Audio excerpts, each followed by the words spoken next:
The national champion is clad in big orange. The pitch. Swing and a miss. That's the ball game. The national champion is clad in big orange. Pat Summit and Destiny have met 7 times before. Tonight is number 8. Tennessee Volunteers have wrapped up an SEC outright regular season title. Connect. The SEC runs through Rocky Top. Tennessee wins the SEC regular season crown for the second consecutive season. The 1-0. Indiana, right center field. Rock's on the move. Rock get there. Tennessee walks it off. It's a misstep. Deep range. Come on now. Fans don't connect. Robbie Troggy this time. Indeed. New hand clear. Down the middle. Got it. On the fly. It's high and again. And he's going to take it. Touchdown, Tennessee. Hey, how much fun is this? Man, Rocky Top, this is college football at its absolute best. As college athletics is absolute best, man. You already know we're here with another episode of the Fanatics Show. A day later than we normally do, but you know what? We got to adjust sometimes on the fly. But hey, we're here. We're talking about another week. I'm Michael, my co-host Skylar. Skylar, man, how we doing on this Monday national championship evening for college basketball? Yeah, I don't care because he's playing. No. It's good to be here, man. It's good. Yeah, usually a Sunday evening, but that is 100% my fault. So I'm gonna just go ahead and tell the viewers right now that are tuned in, which we appreciate you guys being tuned in. YouTube already got several folks watching. I had an emergency call literally the moment we signed on, and but I'm glad I was able to go do that, help a friend out, because they obviously had a situation going on. So good to be here. Got to talk some baseball, which had a little bit of a rough, I'm gonna call it a rough day, right? We're gonna talk some softball, who continue its positive momentum. And then Michael, what's that surprise segment that we got going on in segment 3 today? So segment 3, we're gonna give our list of the top 10 favorite VFLs of our lifetime. Yeah, so even though Peyton Manning is probably a favorite for a lot of people out there, he did not play in mine and Skylar's lifetime. I'm going to take that one further as far as lifetime. Okay. I did my list based on who I remember. So, yes, if I was 7, it's hard for me to remember who was on the field. Like Eric Berry, I mean, I remember it, but I don't remember it, if that makes sense. So, that's what I did at least. Yeah, I did the same thing. So Right on. So, and then didn't know this because it kind of crept up on us, but it is game week in football. Yes, it is. Spring football. The orange and white game is going to be this Saturday. That's right. Masters week. There's so much going on right now, dude. Yeah. It's a good time to be alive, dude. It's a good time to be alive. But before we get into too much, I would like to give you guys our presenting show sponsor. He's been with us since the start, guys. It's Chris Smith Insurance.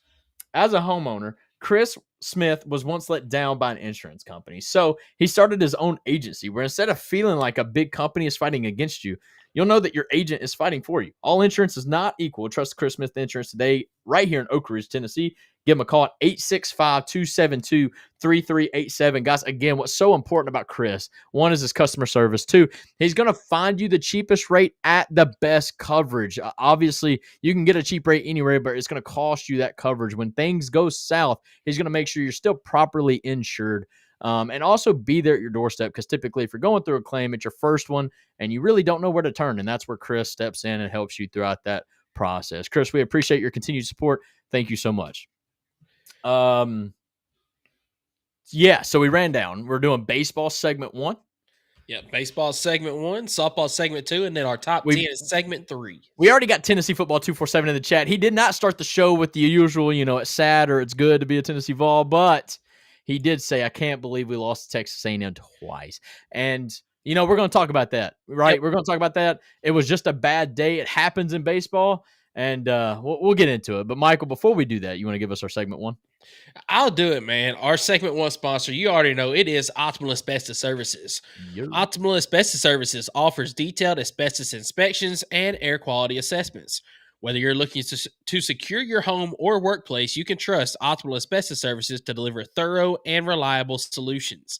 You can contact Jeff Mull at 865-223-3297 for your consultation today, or go on the web at optimalasbestosservices.com. So baseball is what we're going to start off with. Start off on a bit of a high note. Midweek game, we got a win over Tennessee Tech, and this game means a lot more than what any normal midweek game would, because Tennessee Tech has kind of been a thorn in our side along with ETSU as of recently. The in-state robberies. Yeah, so to go out and get a win in a midweek game against an opponent that is an in-state opponent like this, it's big. You got to see a lot of guys get some work that they really needed to. As you see, there are two guys that normally don't get into the lineup much. Blake Grimmer and Chris Newstrom had big days as both of them hit the long ball to lead Tennessee from the plate. Yeah, it was a good day for those guys and for a few guys kind of stay in rhythm, right? Dean Curley going 2 for 4 at the plate with a double home run, bringing in 2 RBIs. Same thing with Blake Grimmer, making the most of his opportunities, going 2 for 4 with a home run and 2 RBI. Newstrom doing the same thing, going 2 for 2 with a home run and 2 RBI. And then Dalton Bargo kind of have a hot bat lately, man. He's 2 for 2 in this ball game as well. Overall, it's good to see. Fisher had a double, Chapman had a double. Pretty much what you expect out of this Tennessee team in a midweek. It wasn't a blowout, it wasn't a run rule or anything like that, but got the job done and try to keep that momentum going. And we got a guest on in the chat. We got the Ohio podcast. What is up, my guy? How are you doing? Eric, glad to have you in here with us tonight. I got to tune in to Eric's podcast last night and had a fantastic discussion talking about some different Big Ten stuff.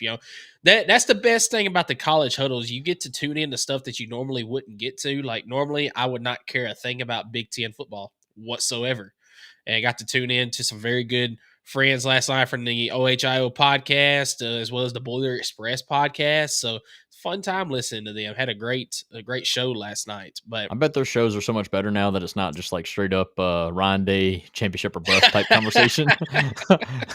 He's the coach. You're fine. Move on. Look, I can concur. As you remember, Chris that came on the podcast with us before the playoff game, he is so happy now that it's not all about, Ryan Day needs to be fired. So. Yep. No, for sure. But back to baseball, man. We appreciate you. Yeah, we appreciate you swinging by as well, Eric. But Tennessee against Tennessee Tech, man.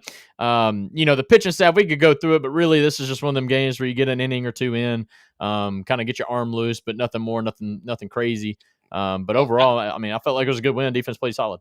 Yeah, I do want to hit on one thing from the pitching staff, and I think it's the biggest story here. AJ Russell getting a start. We were talking about that. Is AJ Russell back? Is he still dealing with an injury? What is the deal with AJ Russell? And found out on the pregame broadcast from John Wilkerson that he was actually supposed to come back and get some live at bats in the previous SEC series against. I'm sorry, I'm blanking. Who do we play for? Texas A&M. I can't remember. Hold up. Anyway, whoever we played before then, he was supposed to get some at bats there in one of the innings, and it was Alabama. That's who it was. The Alabama series is when he was supposed to get some pitching time. Yeah. So he actually got sick while he was down there. Was not able to pitch in that series. So got us some live at bats in this one. Supposed to be coming back for some more innings coming up. He's still not fully back yet, fully 100%. But to see him back on the mound and really dominating once again in his one inning of work, great to see. Because that's by far your best pitcher on this team, other than maybe Liam Doyle. And to be able to have the success that you have had so far last season and this season without your best guy, that says incredible things about your team. Well, and you're starting to see that we do need them. It's not like now that we're getting past the midway point of the season, and that fatigue is starting to set in on some of our guys, and we really need AJ kind of step up and be healthy first and foremost, but also fill in that big role in that Sunday or Saturday, depending on how Tony wants to play. I think it would be Saturday, and then let Marcus Phillips slide to Sunday or something like that. In my opinion, I don't know. We'll figure it out. But it was great to see him go out there, and he really did have a great inning of work, and I'm really excited to see him progress into the weekend and maybe get some more innings down the road. So yeah, absolutely. So good midweek win against in-state opponent Tennessee Tech. Now move ahead to the Friday night ball game against Texas A&M, where the Vols just did everything that they wanted to. Got their second no-hitter of the season. They combined no-hitter with Liam Doyle and Dylan Loy.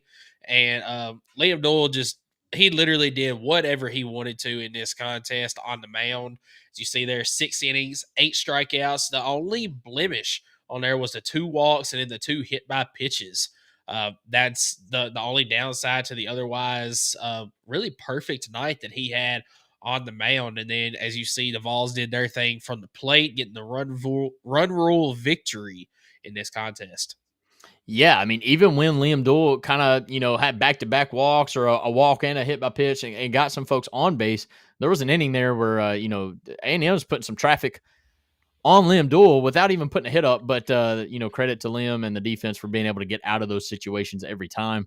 Man, I liked what I seen out of this defense, out of the pitching staff, and out of this offense. Hunter Inslee, stay hot, kid. Like, it is beautiful to see what he's been able to do at the plate. And Andrew Fisher. I do believe, I was going to say, I can't not talk about Andrew Fisher going, his first 2 ABs just going bomb yard. It was beautiful to see. It was what you should expect going into a series against what was a preseason number 1 ranked team and since really hasn't shown. And, you played like you should have against like I said, I think they were like 1-8 or something like that going into the series. Yeah, going into this series, they were 1-8 in conference play and really just sub 500, I think, overall. I mean, they are right at 500 overall. And Eric Ainge on the EA show said it best. Like, against a team like this, and that you got the guys, you just want to make sure that you're not the team they figure it out against. Yep. Well, in game 1, they definitely made sure they didn't figure it out against them. But in day 2, a little bit different story. Yeah, so starting off today, it was looking good for Tennessee early in this contest. Marcus Phillips, he was really doing his thing early. Texas A&M got a couple of hits off of him. The bats were working pretty good. Didn't get a lot of runs across, but obviously you get 2 in the first 2 innings, which is huge most of the time. But then just kind of went stagnant after that. Wasn't a lot that happened after those first couple of innings, and then A&M picked up the offense late as Marcus Phillips did give up.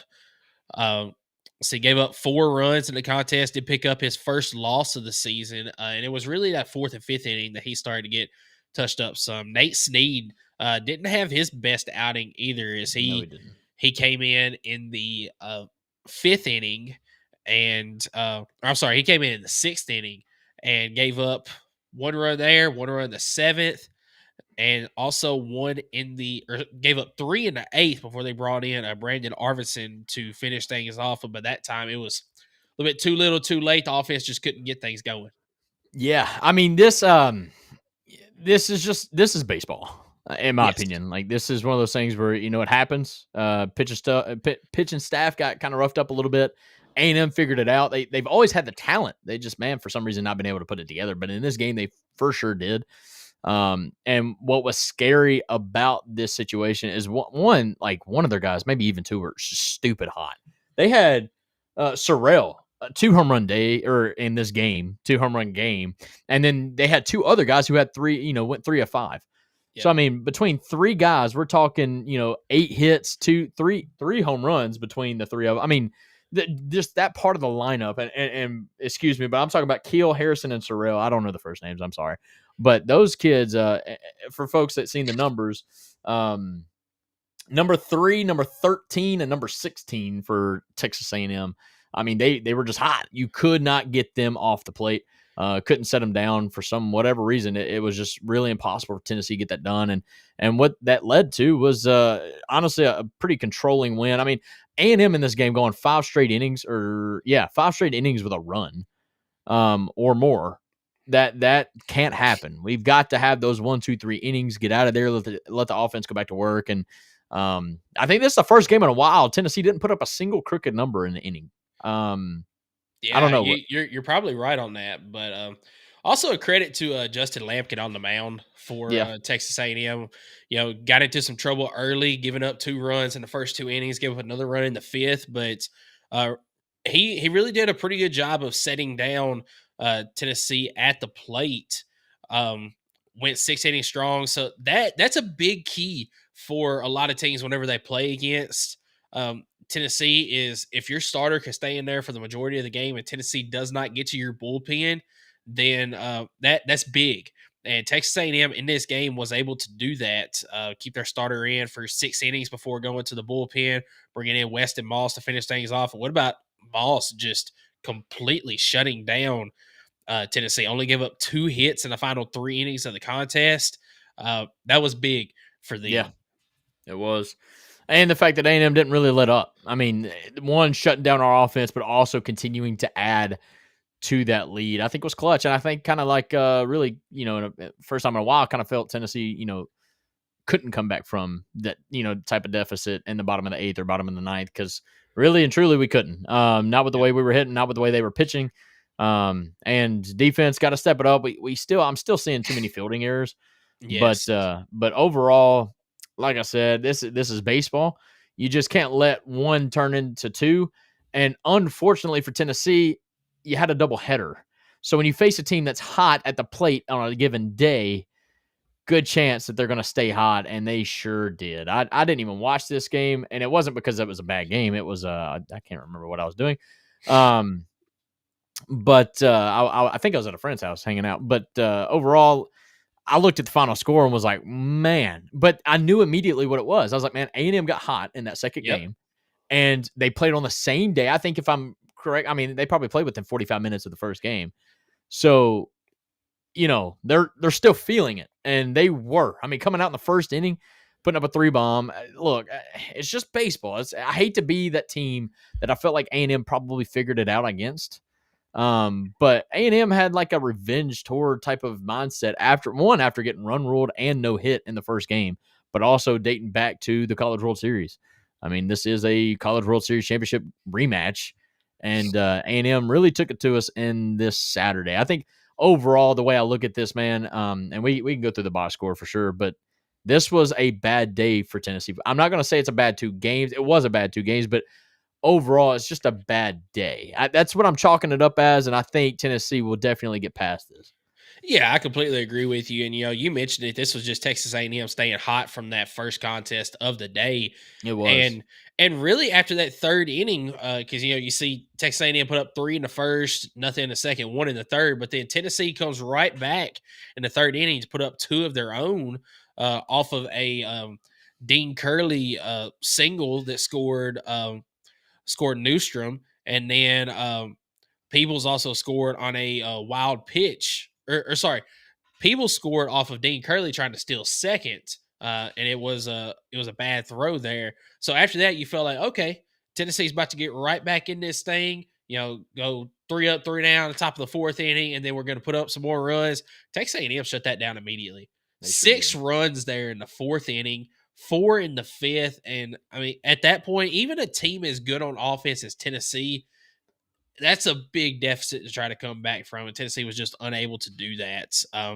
This was the first time that we've seen Tegan Coons and Braden Krenzel really struggle on the mound, as neither one of them made it past the 4th inning total. You had Tegan Coons went 2 2/3. Krenzel went 1 inning, and that was it in this contest. And it was like nobody that got on the mound in the game really was able to just stay consistent. I mean, Tanner Franklin came in and looks pretty good there for a little bit, but still ended up by the end of it giving up 3 runs in this contest. And that was what was frustrating because he showed some promise. I mean, out of 14 batters faced, he struck out 5 of them, but the inconsistency on being able to set him down on a consistent basis, I think, is what got the best of us. The bullpen did look suspect. And again, it's baseball. You'll have that. I don't think I think any differently of this Tennessee team. I think, if anything, I just kind of look at, okay, AJ Russell, where are we at? Like, this is one of those games where it would have been really nice to have that for sure starter arm, if anything, to preserve the bullpen, but also maybe try to get a little bit more than 3 innings out of a guy, because we couldn't get that in this game. And A&M took advantage of it. They really did. They were seeing the ball. I mean, it looked like a beach ball on them on Saturday, man. 7 home runs for Texas A&M. That's what I'm saying. Contest. And 16 hits. I mean, Tennessee got 10 hits a lot. Like, that's not a bad offensive day. You scored 6 runs, got 10 hits. But yeah, Texas A&M was seeing a beach ball at the plate. They just couldn't miss. And part of that's on Tennessee's pitching staff. Got to do a little bit better about not leaving them over the plate as much. But at the end of the day, like I said, I'm chalking this up as a bad day. And Texas A&M's always had the talent. Can't sleep on them. And I think we might have done that here and in Saturday, especially coming off Friday when you just run ruled them and no hit them. No doubt in my mind, I think the boys probably got that I don't know, maybe that mindset. I'd hate to admit this, but probably thought that was easy, and went into Saturday thinking that this was going to be a clean sweep again. And they got punched in the mouth. And then they got punched in the mouth so surprisingly that they couldn't bounce back in game 3. And, hopefully this is a good teaching moment, for Tony Vitello to kind of tell this team, hey, we got to stay hungry for moments just like this. Got to make sure this doesn't happen again. Again, not the end of the world. We did lose our first SEC series last year to Alabama and then went on a tear to win the whole thing. So losing a series isn't the worst thing in the world. We didn't get swept. We did drop to number 5 in the polls, but overall, you hate to lose to an unranked team, but does something like this not seem to happen each year under Tony Vitello? Because going back to the 22 season, you had the season where Tennessee just went on an absolute tear. I think they won every single SEC series that year, and you're like, man, this team is destined for the College World Series, destined to win it all, and got to Notre Dame and dropped 2 out of 3. So, I mean, that at that point, it was just too late at that point to drop 2 out of 3 because, I mean, at that point, your season's over with. All right, 2023, you turn around and you lose. I think you got swept by Missouri, if I'm not mistaken, in the opening series or the second SEC series of the season. I think it was the opening series to Missouri. Just absolutely got dogged. Yeah, you got swept in that series. Didn't really look good at all in that series. And weren't playing well in the second series either. I think you did lose 2 out of 3 in that series. But then came the Vanderbilt series in Knoxville, where you get the walk-off home run in game 1 in extras. And then from there, it just jump-started Tennessee's season. Last year, you dropped the opening series of SEC play again to Alabama. And then once again, just go on an absolute tear. You don't lose a single series the rest of the season, including through the postseason. You dropped a game here and there, including in the Super Regionals to Evansville, but you just went on a tear and did not lose 2 out of 3 again en route to a national title. I think this game or this series here will be that series that Tennessee looks back on as, okay, we got punched in the mouth. This is the learning point that we need. Now let's turn this around. Not that they really need to turn anything around because, I mean, they've only got 4 losses on the season. But take this right here as a learning point, as Skylar said, and move forward. Yeah, 100%. And they've got to do that pretty quickly. I mean, they got a midweek game coming up tomorrow against Alabama State. Yep. That'll be on the 8th. I believe that is tomorrow, right? Yeah. That's tomorrow. And then we'll talk about softball, but man, both teams have big, massive series coming up. I mean, you got the baseball team playing Ole Miss, and there's going to be a lot on that game. I know that doesn't sound like a lot on the surface, but think of where 2 of our best players just came from.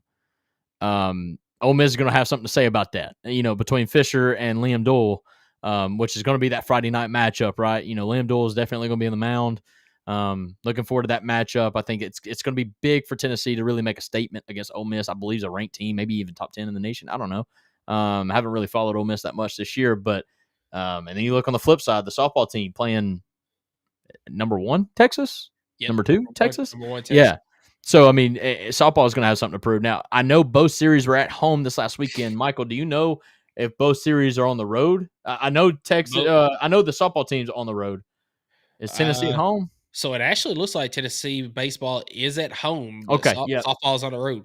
Yep. So softball on the road at Texas, Tennessee defending Lindsey Nelson. I think that's good for Tennessee too, to kind of help bounce back from that A&M. I know that was also at home, but I think them being home, I don't know. I'm really excited about it. I think it's going to be a fun matchup. As Tennessee plays again, it's a Friday, Saturday, Sunday series.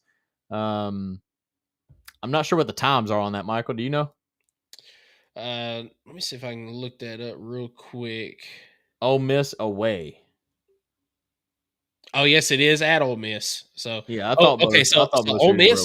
Ole Miss did not realize just how good they were. Number 6 in the nation. I told you it was a top 10 showdown. They're right behind Tennessee in the rankings. Thank you, Alan. So game 1 is at 6:30. All right, so 7:30 Central on 7:30 Eastern on Friday night. Saturday, you were looking at Saturday will probably be televised, right? No, neither one of them. They're both on SEC Network Plus. Saturday, 5 Eastern time, and then Sunday, got to be on television, right? SEC Network game. I was gonna say it's got to be. It's a top 10 matchup, bro. Yeah, so that is at 3 Eastern on Sunday. Okay. Well, everybody that doesn't have ESPN Plus, be sure to check in, and hopefully it's for a sweep on Sunday. That'd be nice. That'd be a very nice bounce back, as Tennessee went from 1-5 after A&M did their punishment. That's okay though. Michael, you got anything in closing for the baseball team? Just make sure that you don't let these 2 games right here turn into more. Take this as a learning point and move forward with it. I'm loving the way Hunter Ensley's seeing the ball, Andrew Fisher seeing the ball. Dean Curley, I feel like I need a little bit more out of him. I feel like he's kind of in a slump. He's not playing terrible, just not playing great, in my opinion. Need to see him a little bit better at the plate. Do you feel different? Also, no, I feel the same. But what I'm seeing is, just kind of like last year, you're going to need to get a little bit more production from the bottom part of your lineup as well. 100%. Manny Marion, he's stepping in right now for Gavin Keelan, who should be coming back from injury pretty soon. So really need him to get going. Jay Abernathy, dude's got all the speed in the world, but that doesn't matter if you can't get on base. And he's really had a couple of his on base has been great until this series. So I mean he really had a couple of tough at bats to where any other team and the ball probably falls or gets in the gap, and just unfortunately this weekend it didn't. But then Ariel Antigua, who's also stepping in for injured Keelan, he needs to start getting on base a little bit more. And Cannon Peebles, man, Cannon Peebles, he's got all the power in the world. Yeah. But he needs to get a little bit better at contact, just putting the ball in play, because it's a lot of either striking out or hitting home runs, and he's doing a lot more of the former than the latter. I'll say this: Cannon Peoples' development from year to year, and as well as Ariel Antigua at the plate, I'm a little disappointed. I really would have thought they'd have been a lot better. Ariel Antigua last year, I mean, we all, said he's got all the talent in the world defensively, but man, the kid looked like he's never seen a pitch in that level in his life. And not that he still looks that way. I just think that I was expecting a little bit better of a jump. And then Cannon Peoples, I mean, last year when he came, he transferred in last year. Transfer from North Carolina State. And I mean, the dude was lighting it up in the fall, and like you really thought this dude was about to take over, Cal Stark's spot, be a for sure everyday starter. But then like the at the plate woes is kind of like the reason why he didn't. And again, I would have thought you would have seen a bigger jump to this year, and just haven't seen that yet. To your credit, I think that's something that we are really lacking, and would love to see a little bit more improvement on the offense. Yeah, 100%. Overall, though. Dude, just gotta go out and get a series win for sure this weekend against Ole Miss. Cannot drop 2 series in a row, man. Be nice to sweep. Got to make up for that, man. Got to make up for it. But let's roll on. Let's talk about a little softball. But before we do that, I want to give you guys our segment 2 sponsor. It is P&L Business Services. We know firsthand that getting your monthly reporting, invoicing, bill pay, taxes, and other essential business services right is critical. That's why at P&L Business Services, we go beyond bookkeeping by providing you with everything you need in your back office so you can have your time back and the peace of mind to do what you love most, which is building your business. Behind every successful business is a great bookkeeper. Guys, to reach out to P&L Business Services, again, located out of Oak Ridge, Tennessee, it is just as simple as going online to pnlbusinessservices.com. They are in absolute peak busy season as tax day, April 15th, I believe. So, if you try to call them, probably not going to get them. You're going to have to wait for a little while, maybe send an email. They'll get back to you as quickly as possible. They are working their tails off, and we appreciate them for still finding the time to support us on our little show. So, P&L, thank you so much. We appreciate the support. We're going to move on to a little bit brighter story as the softball team. Starting in the midweek, Western Carolina, 4-0. Nice win. Yeah, it was a good win here. And, you didn't get a lot from the plate in this contest, but you really didn't need to because Erin Newer just dominated on the mound. She went from her, too. Yeah, absolutely. Especially, we'll get to it. She had a little bit of a disappointing outing this weekend against Mississippi State, but went all 7 innings in this contest, only gave up 1 hit and had 12 strikeouts en route to that 1-hit shutout. Just a fantastic outing from her. 82 total pitches in this contest, and 58 of them were strikes. So she was feeling it on the mound today. Or in that game, you're able to get a big 2-run home run from Emma Clark in the contest. And then McKenna Gibson 1 for 2 from the plate. Kinsey Fiedler. So actually, I've been saying Fielder all this time, and then I listened. Fiedler. I listened to one of the games, and they were like Fiedler. I was like, do what now? And then I looked, and sure enough, it is spelled Fiedler, and I was like, I am so sorry. Been mispronouncing your name all this time. So it happens. We just thought the box score misspelled the name. That's all it was. Yeah, that's exactly what it was. She has actually been blazing hot at the plate. Yes, she has. She's probably one of our best batters. She has been on fire, and she continued it here. She had a RBI, 2 RBI, single, I believe, and on top of the throwing error, that's how she got the RBI as Clark scored. She's been on a blaze. She's been hitting home runs. It's good to see. And this game alone, like you mentioned, though, didn't need to do too much. They didn't really do too much, but Erin Newer on the mound doing her thing. It was good to see, kind of like a confidence booster. We really needed her to get that. I know she's 5-1, and you're like, why does she need that? Well, it's the way she pitched in this game. I mean, 12 strikeouts, 7 innings pitched. I believe she only gave up 1 hit. Yeah, only she was hit. On fire, and defense played great behind her as well for the most part. And you ask, why does she need that confidence booster? Because she's 5-1. She just had a fantastic outing. She's a true freshman. This is her first year on a collegiate team, and she's playing on one of the best teams in the entire country. So we need her to step up in a quick way because we need somebody to come in behind Carlin Pickens. And whether that be her, whether that be Sage Marjetko, she needs this confidence booster in this type of game so she can get into those bigger contests. Yeah, we need Sage Marjetko and Erin Newer to kind of carry the load because, obviously you can ride Colin Pickens on game 1 and 3, but you really need them to carry the load in game 2, right?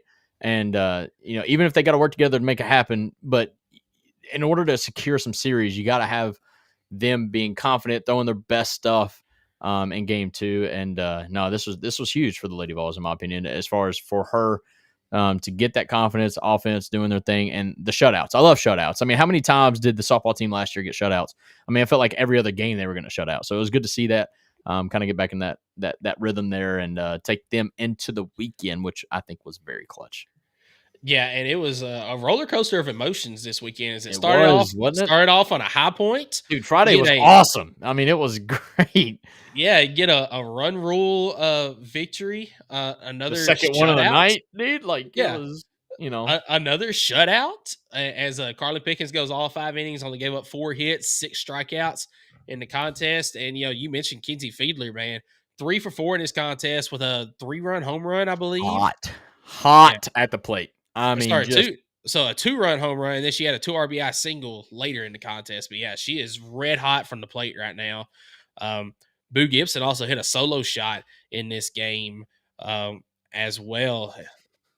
So Yeah. I mean, you got some ladies hot from the plate. Sophia Nugent staying hot as well. That's what I was gonna say. She also had an RBI going 2 for 3 from the plate, and then Clark, doing her thing, staying 1 for 1 for the double 2 RBI.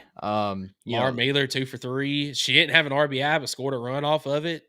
Yeah, I mean it was great to see. Fiedler, by the way, your leader in batting average on the team now. She just passed Taylor Panel. Yeah, 414. Yep. So it's very close, 414, 413. But but you love to see your top of the lineup hovering around the 400s. I mean that is huge. Boo Gibson a 366, and then Laura Mailer down there on the 6 hole at 346. That's what you got to have. You need that top to bottom, 350 plus range, and that's where, for the most part, Tennessee's got that, and got a couple spots there that need to be improved, but overall the offense, especially in this game alone, doing what they needed to do. I mean, registering 10 hits and just 5 innings of work to help. Basically, it was a walk-off, right? They walked it off in the bottom of the 5th. Yes. With the run rule thing. So, I mean, yeah, it was huge. It was the second run rule of the night as the men's did the same thing. And, felt like it was going to be a start to a great weekend, but then game 2. Yeah, game 2 came around and punched in the mouth. Whew, yeah, this is the one that can definitely take away some confidence from Erin Newer, because we talked about it in the midweek game. She just had a unbelievable contest against Western Carolina. She didn't even record an out in the first inning here, as she, as I said, did not register an inning, gave up 4 runs off of 3 hits. She also walked a batter, did not get a strikeout, gave up 2 home runs in that first inning. And, Mississippi State put up an 8 spot in the first inning, and that's tough to come back from. And then even, we talked about Sage Marjetko. She came in after Erin Newer. She only recorded 1 out, and she gave up 4 runs off of 2 hits, had 2 walks, 2 hit batters. Just not a good day for those 2. And those are the 2 that you expect to come in behind Carlin Pickens.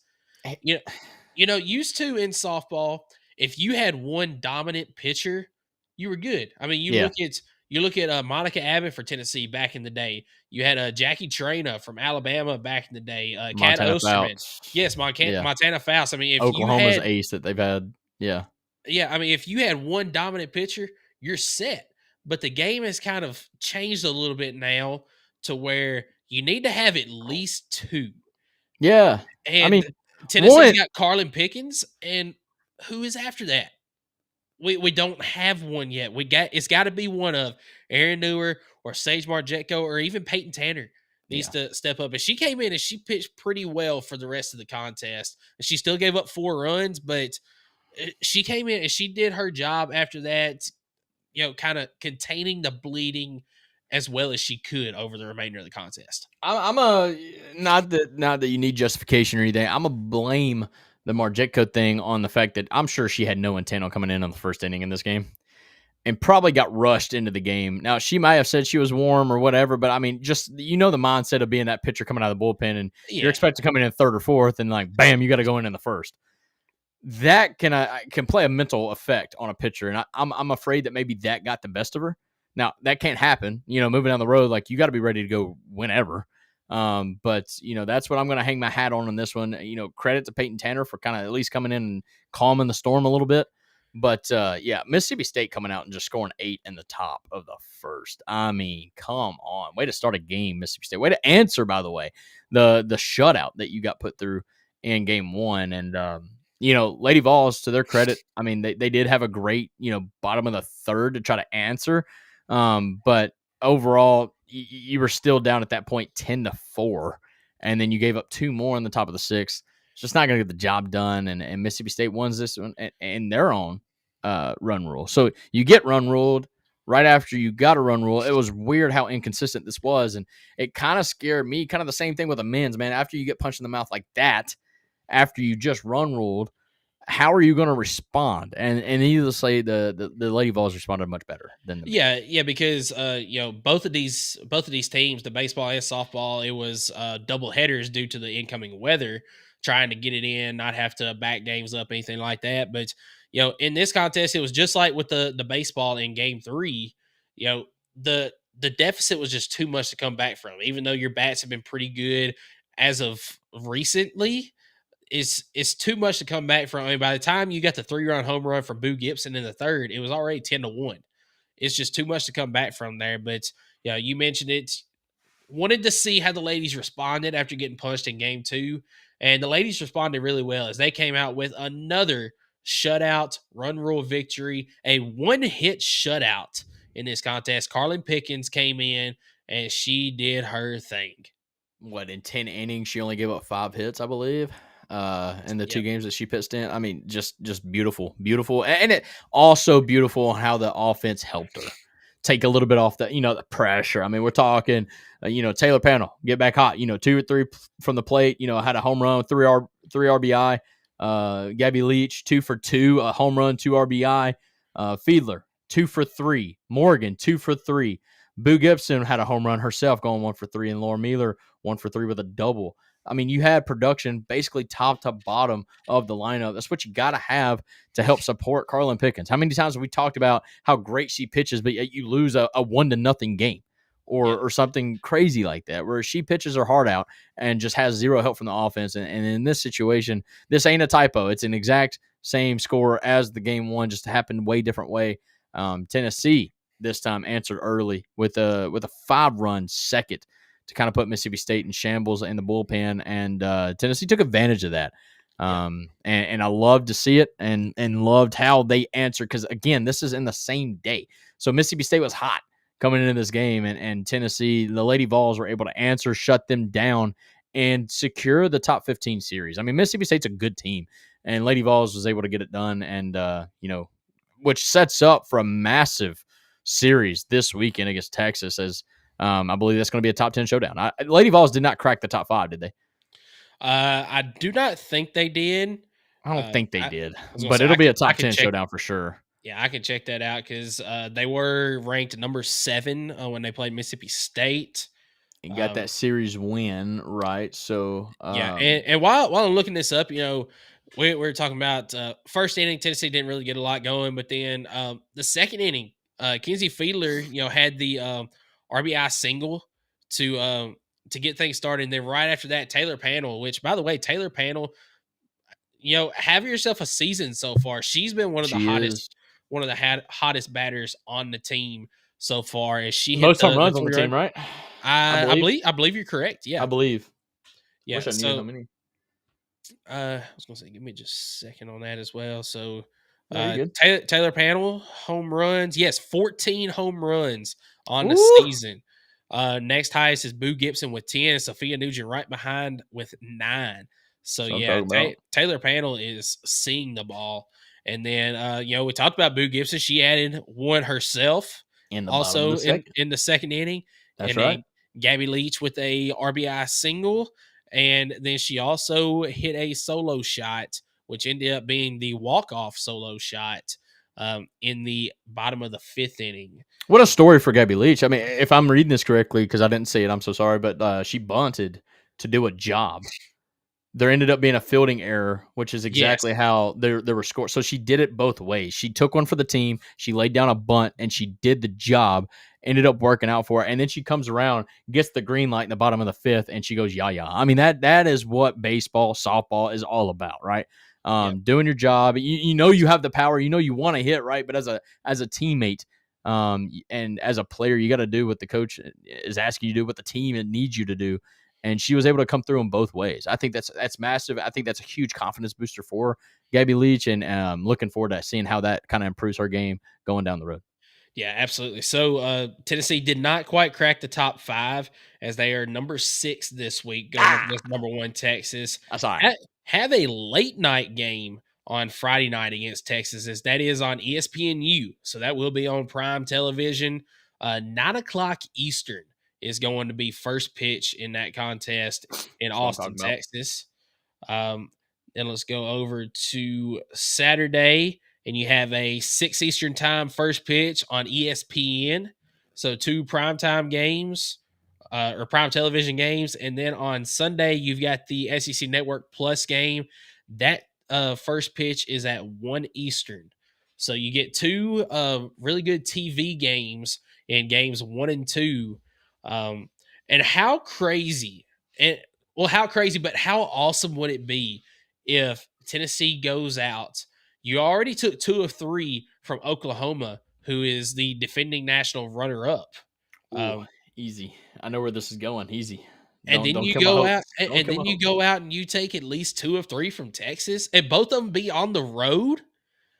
That would be awesome. It would be huge, no doubt. I want that to happen. I'm not. No, the likelihood of it happening is. I'm not putting my hopes up on that. I just want 3 good games. I don't want us to look like we don't belong, right? Like, yes. I think this is a great weekend. You can't get swept. 100% got to get a win somewhere, and maybe the rubber match or one of those. You need to make it competitive. And I think the Lady Vols can. I think they have the team to do that. I'm not like saying that Lady Vols are just dramatically worse than Texas. That's not it. I just think I think this is softball. I think you're playing such a high level of competition that you can't just go into every weekend thinking that you're going to win.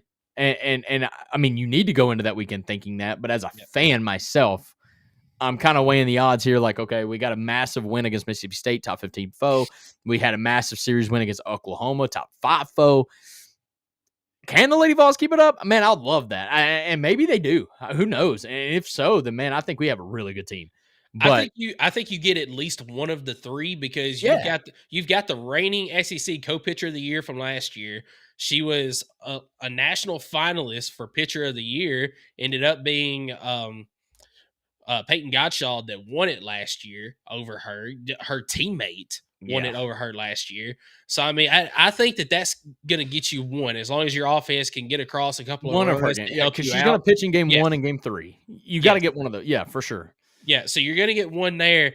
How Aaron Newer, Sage Marjetko, Peyton Tanner, whoever is on the mound, man. How they pitch in game 2 is going to determine also the success that Tennessee has. Also, how Karen Weekly, like the leash that she puts on them, like if they score 2, are they yanked, or if there's even some traffic on the bases, do we get because I believe with softball, if they can actually start a pitcher and then bring the pitcher back in, right? Yes, they can re-enter later in contest. I would do that if I'm Carey Weekly. Like, just play with it. Like, throw some different arms, even if they're not throwing great. Just get them in there that's different, and then that way Texas is kind of on their toes the entire game. Whatever you got to do to kind of make that a little different. I think that's going to be huge for the Lady Vols. I'm really interested to see how Karen Weekly plays those cards. Yeah, absolutely. And then because she's got the cards. She's got the cards. No, I'm joking. Yeah. But as I was saying there, the way that they pitch in game 2 of this contest, and not only that, but looking big picture, how they pitch the rest of the season is going to determine how far this Lady Vols team goes in the postseason. Because you got one of the best pitchers in the nation in Carly Pickens, but you can only ride that arm so far in this day and age of college softball. Yeah, it's not good for tournament ball. No, it's just not. Like, when you're playing four games in a week, you can't rely on one arm, even in softball. So no, I got it. They play Texas coming up. You just mentioned the game times. You got anything else in closing for the Lady Vols on a really good series win against Mississippi State? Kind of up and down, very up and down, right? Blowouts every single game, but overall got it done. Yeah, I mean, just get your rest at the beginning of this week. You do not have a midweek game this week. You get to focus all your attention on Texas for this weekend. Yes, get healthy, go out and steal at least one game. I'd like for you to steal this series against Texas. Obviously, it's going to be a big task to do, but it is a doable task. Nobody is unbeatable, and that includes Texas. So just go out there and kind of like you said, at least be competitive. Make it look like you belong in all 3 games. Especially on the road. I think that's going to be huge. I think that's also the reason why, like, even if you lose the series, you might get some credit for playing that on the road, and it won't, ding you as much. The number 1 team in the nation. So, yeah, I'm excited about it. It's going to be a good weekend. And, I hadn't looked at all the other team schedules, but Tennessee has got to have one of the hardest schedules in college. They've had one of the roughest starts, dude. It's insane. I mean, you play the number 1 and number 2 teams both on the road in the last 3 weeks. It's just insane, and not to mention just how good college softball is in the SEC. I mean, And I look, believe every single week there's a ranked team that you're playing against. Yeah, they lost to Arkansas, who was said to be one of the lower, but like they figured it out. Like Arkansas is a solid team. I Yeah. don't know. Like they started out a little slow, but they definitely figured it out. No, I that's 100%. That's a valid point, man. It is crazy how tough their schedule has been, but I think to this point, they've really worked it very well. I think they're doing great. They just got to keep it up. We'll see. Yep, completely agree with you. So, anything else on softball before we move ahead to a segment that I'm really looking forward to? I'm excited about this segment, man. I am ready for it. You want to give us our segment 3 sponsor? Yeah, so our segment 3 sponsor, it is Kaizen Painting. Do you want a colorful life? Kaizen is a painting and drywall company that provides residential, commercial, exterior, and interior services. At Kaizen Painting, we understand the importance of a beautifully painted home and properly installed and repaired drywall. We're here to bring your vision to life. We care about providing you with personalized, efficient, and quality service. If you live in Knoxville and surroundings, contact us for a free estimate at kaizenpainting.com. Color your life the Kaizen way. So, before I throw up the graphic here, each week now that basketball's over with, we've got baseball and we've got softball to cover 2 segments. We're gonna have a 3rd segment to fill, so we're gonna do stuff like we're about to do here. Today we've got our top 10 VFLs of our lifetime. This is not next week's topic, by the way, but I'm just throwing out a hypothetical. Next week could be who we think the hot seat coaches for college football are this year. It could be any number of things. No, I'm joking. It could be any number of things we do for our segment 3. If you guys have a topic for us, shoot us a message, leave a comment on the video, something like that, and we might get to that topic because we got a lot of time to fill before football season starts up. So it's list season, it's discussion season. We can even go down and look at quarterback power rankings. Let's do a mail segment at some point, man. Just where everybody sends in some questions and we just spend an entire segment just answering those questions for everybody. I think that would be huge. Yeah, I completely agree with that. I mean, we got all sorts of things that we can do in this segment going forward. So let's get right into it. I've been wanting to do this topic for a while. So we're gonna have so many wrong answers. So many people are gonna disagree, but that's so okay. That's not a problem. Top 10 VFLs of our lifetime. Yeah, and this is our list personally. So we are about to age the crap out of ourselves here. Yeah, so before we get into the actual list, I do want to throw in an honorable mention as, she is the one that really put Tennessee softball on the map. It's Monica Abbott. I mean, she is regarded as probably the best pitcher of all time, not just in college, but in professional softball as well. Monica Abbott had herself a fantastic career leading Tennessee softball to 3 straight WCWS, including a championship game appearance that unfortunately they lost. But she just had an unbelievable career. Can I throw in one as well? Yeah, go for it. You don't have the picture of it because I just thought of this, but my honorable mention is Rakia Jackson. Yes, Rakia Jackson. Rakia Jackson, what she did for the 2-3 years that she was here, just an absolute star on the women's teams. Just couldn't get it past the Sweet 16, right? But no doubt, without her, this team, Kelly Harper wouldn't have made it as long as she did. She was a dog on the court, and I don't know. That's just absolutely my honorable mention. Yeah, that's a good one. So, you want to go first? Or you want me to go first? I can, but am I starting at 10 or starting at 1? I think we're starting at 10, man. All right, 10 for me. Again, and when I think of these players, this is going to be football heavy because growing up, that's pretty much all I watched. I got into baseball and basketball about 6 years ago is when I really started following it. But number 10 for me is TKJ. It's Todd Kelly Jr., formerly 24, swapped his jersey number to number 6. I encourage you guys to find out why. Look up that story.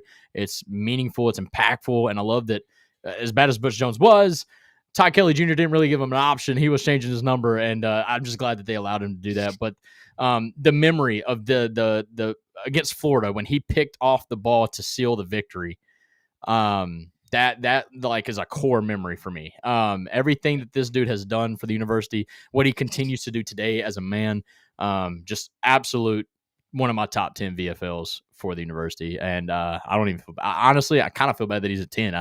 He deserves to be higher, in my opinion. Massive defensive player for Tennessee in the 2016, 2015 era of Tennessee football. Yeah, definitely a good one at number 10. So my number 10 is going to be one that's probably off the wall to a lot of people, but my number 10 is going to be Scotty Hopson. Oh, yes.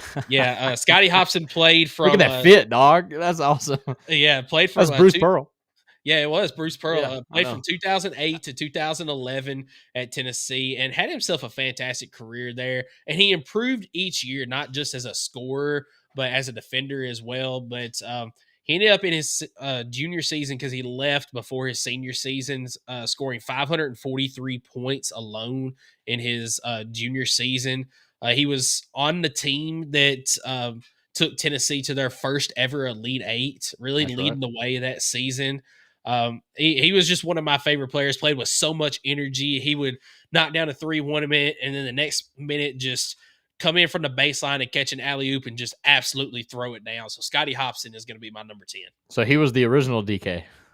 Pretty much, yeah. I like DK was a little bit better, and Hopson was not a transfer because transfer portal wasn't a thing at that point. That's right. If you're listening or watching, try to figure out who's like a fan of which sport the most. I think you'll figure it out after this. I think you'll figure it out after this list. Yeah, that's exactly right. Because number 9, is Justin Hunter. A kind of a name that I think a lot of people forgot about, but this is like the original deep threat that I believe Tyler Bray played with.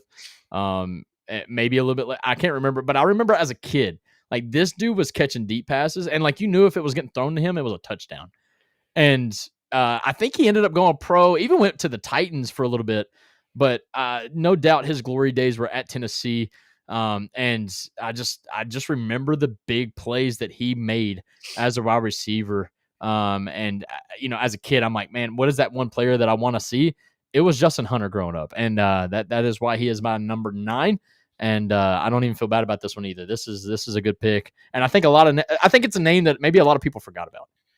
Yeah, Justin Hunter, one of the best wide receivers in recent Tennessee memory. And wasn't he like one of the last 1,000-yard receivers before you got? I think that's accurate. Before we got to Cedric Tillman. Yes, I think that's pretty accurate, actually. I don't have the stat, but yes. Yeah, I don't either. Yeah. I just remember him being like he was the deep threat. And then Tennessee's offense obviously went stagnant for a while. You didn't really have one of those guys, but he was that guy, and he is that guy.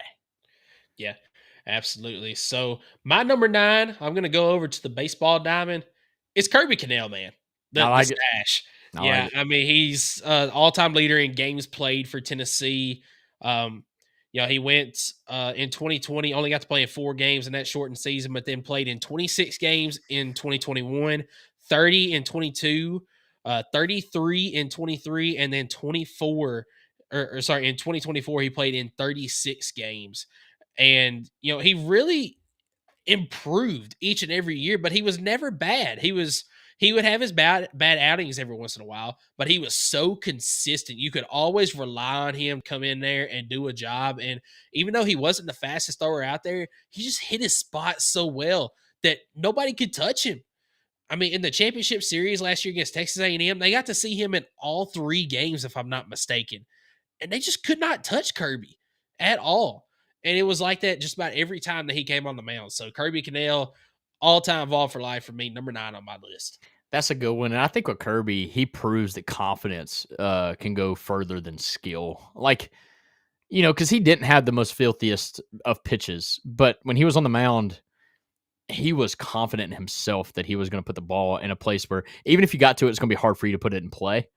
And he rocked it. I mean, he did so good for this team. And that's why you see the respect that he gets, not just from the team, but from the coaching staff, from the university. And that's why he's assistant now. I mean, he's on the team, and he always does the little things too. Like outside of the game of baseball, if there was a foul ball hit, who was always the guy that went and got it? He was always going down that line. He was that leader, man. That's the guy that you want. That does everything. And you did not miss with that one. Kirby's a big one. And I didn't even mention just the versatility. He could go in and he could get you 1 out, or he could go in and get you 5 and 4 innings. Yeah, that's what I'm saying. Like, you're 100% right. Kirby, you didn't miss on that. That was a good one. Right. I'm not going to the baseball diamond yet. Number 8. Number 8 for me though, Alvin Kamara.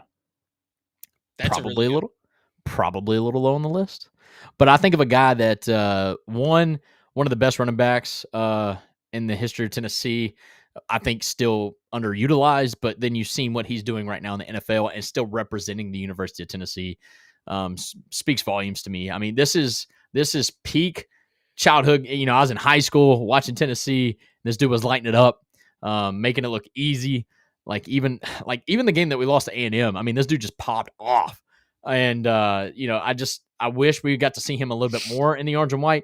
But no doubt, I feel like he represented the university well. And he's doing big things in the NFL, even to this day, that still make me proud that he played at the University of Tennessee. He transferred actually from Alabama and played 2 years here. And like I said, I think he was severely underutilized. But once Jalen Hurd kind of got out of the picture, Alvin Kamara really flourished. And man, I wish he had got another season with us. But man, I appreciate the time that he had here. Yeah, seeing what he's done in the pros, does that not make you feel, I won't say angry, but disappointed at what could have been at Tennessee? I mean, I don't know. I mean, his usage has been a little bit different ever since they stopped they're trying to, but his screen game, his out of the backfield pass receiving game is second to none. Like he is one of the best. You get him out in open space and it's ball game over. I don't know. I felt like Tennessee, even when they used him, kind of tried to use him too much of a downhill zone runner. Which he can do that, no doubt, but I just felt like he was always better out in space, and he would absolutely dominate in the Josh Heupel offense, 100%, because he just outruns people. I mean, he's so fast, man. And he's elusive. You know, he can cut, make a quick move. He's shifty. That move that he put, I think it was in Nashville. He was kind of going out to the pylon, and he kind of stutters, and it almost looked like he fell. I don't know if you remember that play where he's trying to stop and it looks like he falls, but then he just absolutely broke the defender's ankles and he just kept on going. And I'm like, that's filthy, dog. What are you doing? That's a video game, bro. I don't know, but yeah, that game is a core memory for me as well. And this was, before Josh Heupel, this was peak era of Tennessee football in my childhood, right? Yep. After 2008, 2007, I didn't really remember those seasons. So this was the best football I got to see as a kid. Yeah, absolutely. So my number 8, I'm going over to the football gridiron with this one. Some people probably say a little bit low on the list, but it's Josh Dobbs. It is. Okay. Yeah, that is low for me. So Josh Dobbs, absolutely one of the best quarterbacks in recent memory at Tennessee, and really one of the best all time at Tennessee. He leads all rushing stats at Tennessee in a career. A guy that probably should have been at least a 3-year starter, maybe even a 4-year starter, but he was definitely a game type player. He wasn't a very good practice player, which is why Butch Jones, whenever he had him, would always try to start a Nathan Peterman or whoever it was in front of Josh Dobbs, but then eventually would have to go to him and could not take him out of the ball game. So, you get some of those guys that are just game performers, and Josh Dobbs was absolutely one of those. And just his quick thinking, his improvision. That word. Yeah, his improv. There we go. It was just off the charts. Just his ability to make a play out of nothing. It was unbelievable. Yes, it really did. It really did. It saved Butch Jones' job. Is what happened. And once he left after the 2016 season, we saw just how much he meant to that Tennessee team. Would Butch Jones go 5-7, 4-8 in that 17 season, something like that? It was 4-8. We went winning lists in the SEC. It was ugly. It was disastrous. Yeah, and then he's gone on to have himself a pretty decent pro career. I mean, he's a great pro career. Let's be honest. Of course, he's not the everyday starter. But the money he's making being a backup is insane right now. And he can go out and be a starter for any team whenever their starting quarterback goes down and have success. He proved that. Yeah, absolutely. Especially in a 2 or 3 game increment. Obviously, if he's taking over for the entire season, maybe he kind of falls off a little bit, but I don't really blame that all on him.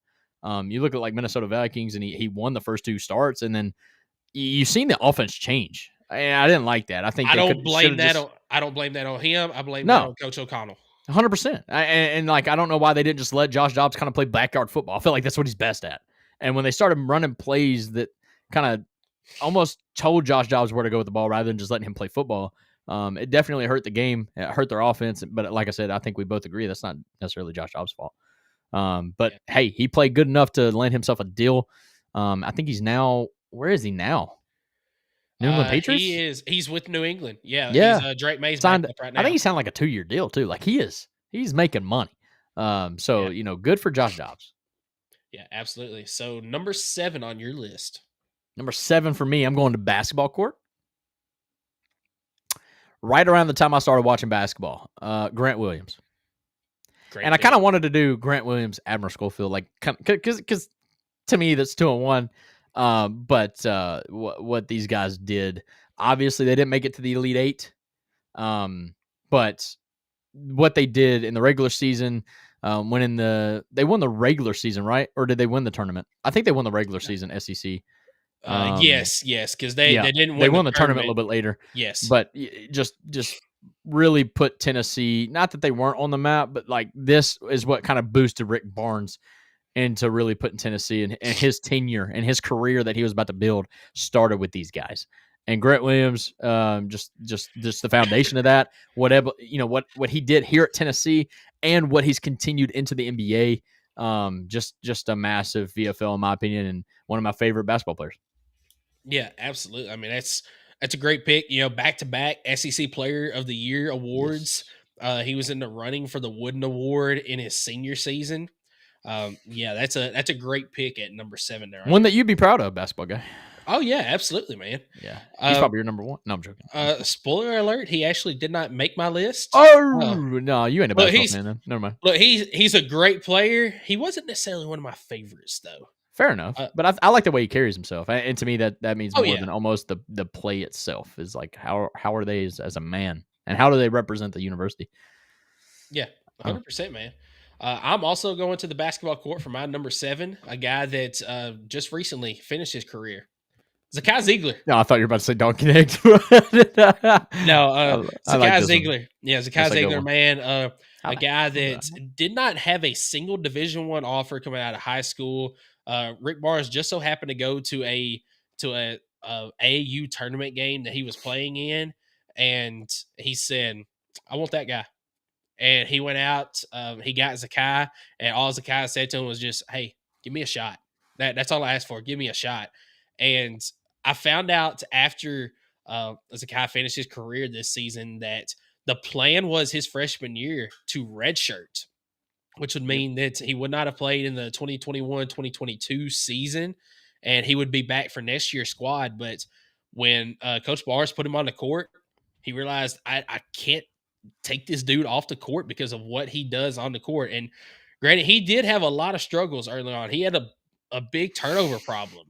But each year he continued to improve on that. He improved on his scoring each year as well. And he's gone on. He is now the all-time assist leader at Tennessee. He's also the all-time assist leader in the SEC. And he is the all-time steals leader at Tennessee. And not only that, but you want to talk about a guy that has a lot of character on and off the court. Just a guy that will forever be beloved at Tennessee. That is Zakai Ziegler. It is. Especially when you hear everything that obviously he went through and endured, not just before he got to Tennessee, but during his time at Tennessee, him and his family, what not just he meant to the university, but I think what the fans in the university meant to him as well. I think that's something that you can't replicate. That is something that will never be replicated. That is Zakai Ziegler's story, and I think he'll be able to hold that, cherish that forever. I don't think his basketball career is over. I don't think he's in the NBA, but he'll have an overseas career for a long 100%. time. And who knows how how that shakes out. If he enjoys that, obviously he's got to enjoy that for to keep going. But we talk about what players could come back and be that assistant coach type deal. I don't think Rick Barnes would hesitate for a second if he's still around in 3 or 4 years, and maybe Zakai is going to hang up his shoes and comes back, and this is all hypothetical, but I think Zakai would be that player that Rick Barnes wouldn't have a problem with having him come back and help coach his team. This is a massive pick. This is something that I don't know why I didn't put him in my top 10. I'm kind of upset. I mean, when Ziegler is done with his basketball career, he will absolutely be a coach somewhere. Number 5 in the rafters. Number 2, Second number Absolutely, he's in the Just Raptors. not yet, right? Can't do it too soon. Not yet, but because they still got to put Grant Williams jersey in the Raptors. I haven't heard that confirmed, but I'm almost positive. I mean, You think that's happening? How can you not put a guy that's a 2-time SEC Player of the Year in the Raptors? Fair, but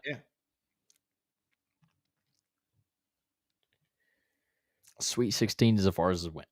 Like that's fair, but I mean, when you look at the other guys in the Raptors, Chris Lofton, Sweet 16, farthest that he ever went. Yeah, but he's your leading scorer. I mean, yeah.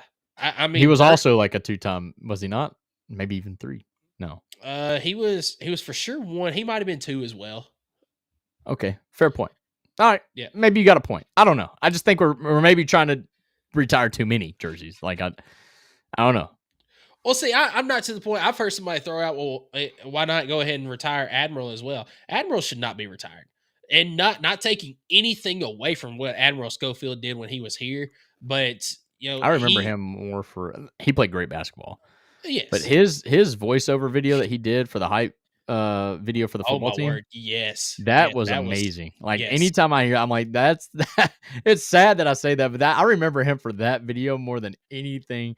Part of that's because I watch football more than basketball, but he played great basketball. I'm not taking anything away from his career, but I think you're right. You're hitting the nail on the head there, saying that he had a great career, and I think he was a great. I don't want to call him like a secondary player, but I feel like he complimented Grant Williams so well. Yes, exactly. And vice versa. Like Grant Williams complimented Admiral so well. But yeah, I agree. I don't think his production and stuff like that really grants a retirement. Yeah. So, but Zakai Ziegler, absolutely, he should be in the Raptors one day. I agree, 100%. All right, number 6. I'm going to the diamond, baby. Give me Drew Gilbert. Part of this is because he reminded me so much of me, except he's way better than me. But he's not the biggest guy on the field, guys. Like dude, what he did as far as playing center field, which is the position I played, as far as hitting freaking nukes, something I didn't do, but just the way he carried himself, just an absolute dog. And then like the all-time core memory that everybody's going to have is being down 2 outs, bottom of the 9th. And this is actually that swing. He hit the grand salami.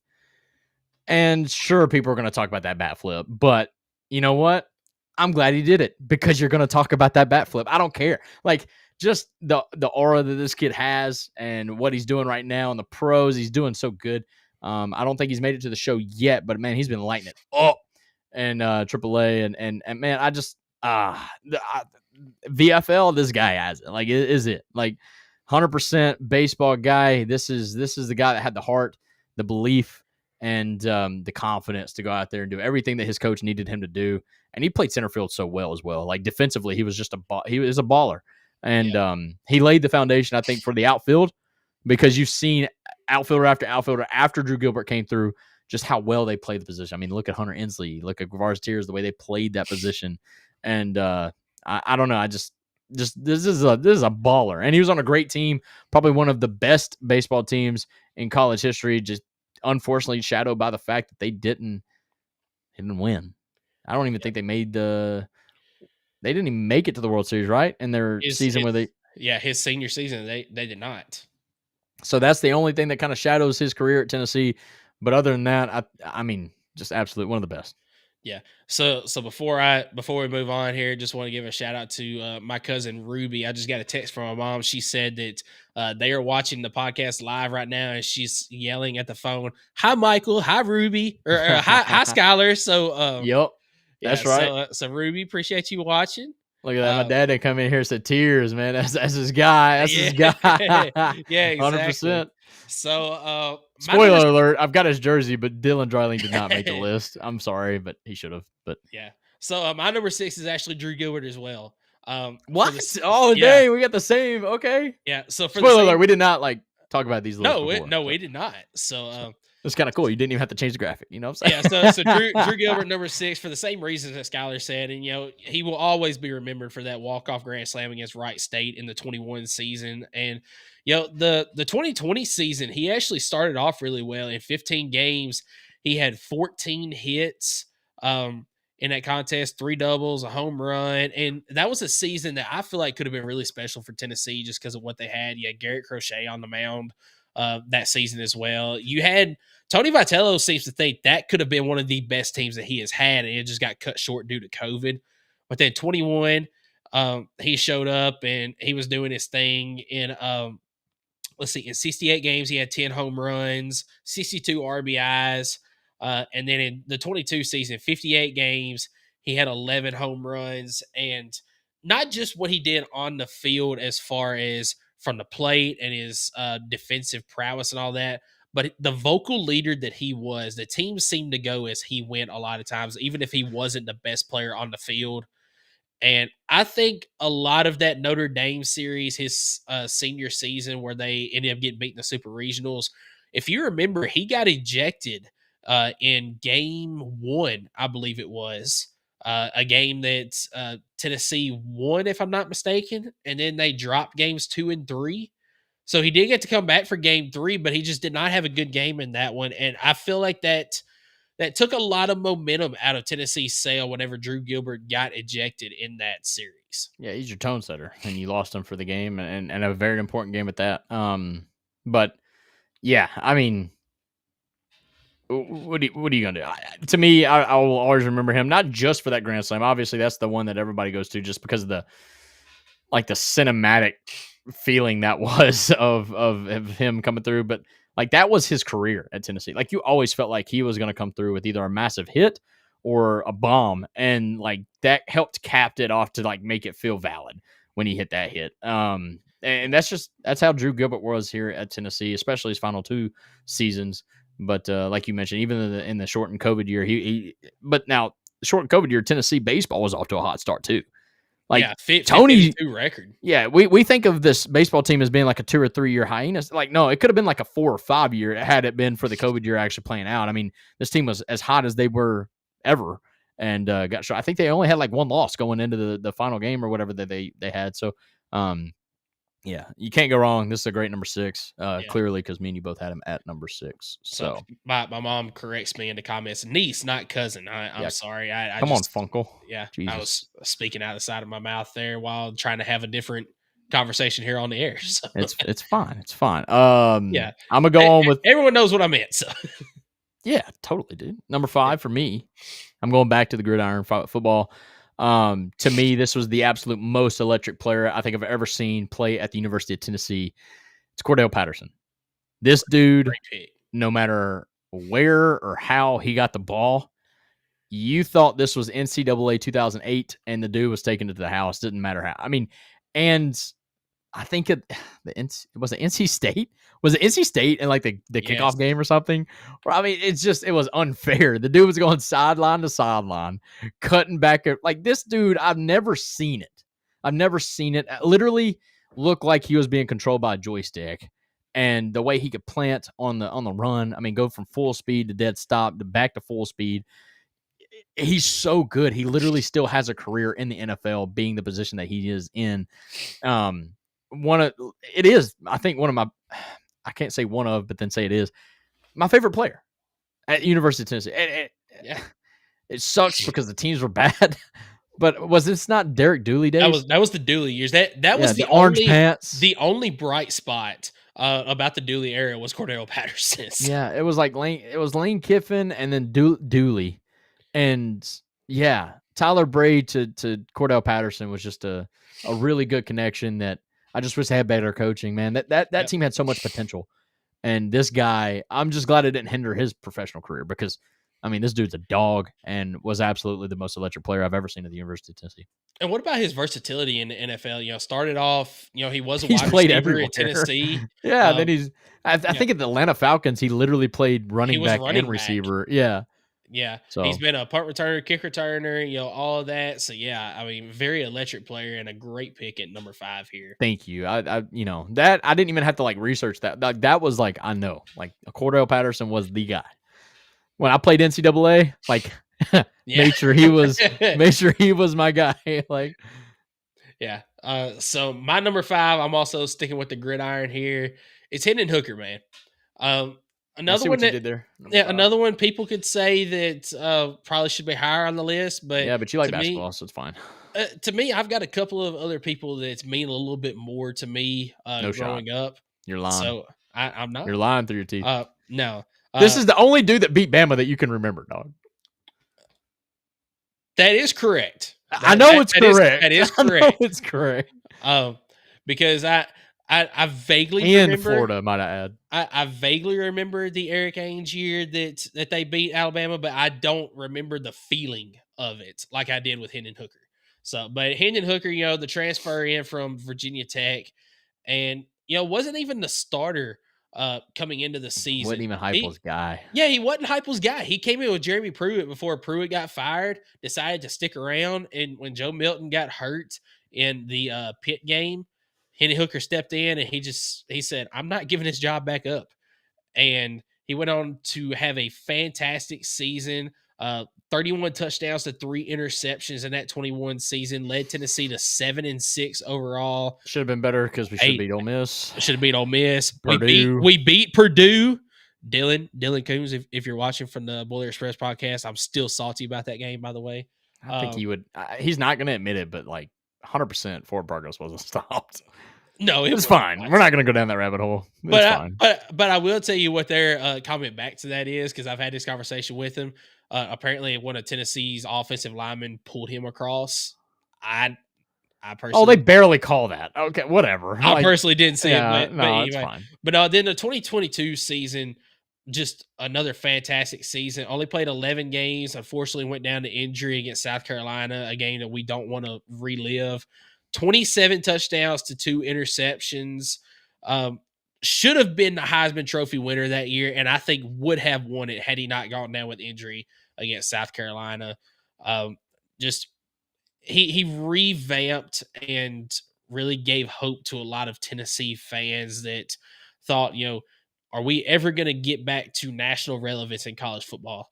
And he helped with that. Josh Heupel has really turned this team around with Hendon Hooker's help. And I think, kind of like we talked about Drew Gilbert, what he meant and kind of laying the foundation. Hendon Hooker laid that foundation here for the Josh Heupel era. Yeah, man. Yeah, 100%. I think it's crazy how much of an impact he made. And you think about his career here at Tennessee, and he never played a complete season. Yeah. That's or never started a complete season. Let me say that. Like he, obviously he didn't start the first 2 games when he first transferred in. Had to take over that from Joe Milton after the Pitt game, right? And I wholeheartely believe if he starts the Pitt game, we win that game. Who knows? Because I think he had a great second half. A little shaky, but who wouldn't be as coming off the bench? But then the second year, obviously what happened. And I think he got snubbed. I think he should have been in New York regardless. Like with the cast or whatever, ACL torn, like he should have been in New York, period. I think it was a freaking joke that Stetson Bennett went. Especially whenever Hendon Hooker was the offensive player of the year in the conference. Yeah. And the guy that he wasn't even second. Stetson Bennett only had 20 touchdowns, dog. He literally only went because they were the number 1 team in the nation. Yeah, and he was 3rd overall in the SEC he was the 3rd team all SEC is what it was. Yeah. Hendon Hooker was okay. first team. That's the typical, the ESPN hates Tennessee. That's okay. That's whatever. But Hendon Hooker didn't let that shy away from his career here. And then also, he hasn't had his shot yet in the NFL. He will. He's going to shine. He's going to shine. And that's a good pick. I think it's a little low, but I think it's a good pick. All right. Number 4. Right. Number 4, I'm going back to baseball. I like baseball. I don't see how this is wrong. It's SEMO. It's 100% SEMO. This dude, what he did, especially his senior year, man. I mean, come on. All-time home run leader in a single season, I believe. Maybe even all-time career home runs. Maybe career home. Yeah, because it was between him and Blake Burke. So and Christian Moore just ran away with it. Oh yeah. I'm kind of surprised by that because Blake Burke was obviously the heavy hitter, but Christian Moore, just the way as a leadoff batter he could start a game. I mean, how many times did a game start top or bottom of the first, home run to start the game? I mean, You can't ask for much more than that to set the tone of a baseball game than this guy right here. And he did it over and over and over again. And between him and Dilla Dreiling in the World Series, I mean, dude, he hit for the cycle in one of the biggest moments that you could have in the World Series. Dude. And didn't even realize it. Didn't even realize it. I think it was only the second cycle ever in the history of the World Series. Like, come on, bro. Give me all that. This is an easy top 5 for me, and he'll be remembered forever. And if we're talking about jersey retirements in baseball, this dude 100% has got to have one. Oh, absolutely. If there ever was a jersey retirement, other than maybe Todd Helton, but if there ever was a jersey retirement that was just hands down has to happen, it is Christian Moore. It's Christian Moore. And what he's doing right now in the pros, he's not been caught up yet, but he's the number one. He's the number, as we say, he's the number one prospect right now in his franchise. So he's going to be up there within the month. I don't know. Like he's close. Maybe not the month, but I say by All-Star break, he for sure will be. Oh yeah, and watch out because he's going to make the most of it. So, have you seen the video of Trevor Bauer where they have a batting practice? He has 10 at bats and they face off against each other. And I haven't seen it.